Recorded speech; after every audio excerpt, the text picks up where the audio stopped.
శతకోటి పూజాలమ్మో మైసా కోరిందల్లా ఇచ్చే దయగల్లా తల్లివని భక్తులు తలనెత్తినారు మైసమ్మ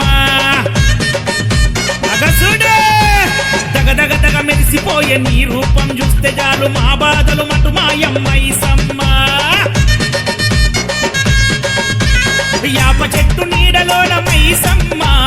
మైమలెన్నో చూపినావు మాయమ్మ నీకు ఆషాఢ మాసంలో మైసమ్మ అంగరంగ వైభవంగ జాతరనమ్మ నిన్ను నమ్ముకొని ఎదిగినాడు కిట్టు యాదవన్న మా మైసమ్మ నిన్ను క్షణం కూడా మరవబోడు తిరుమల వంశన్న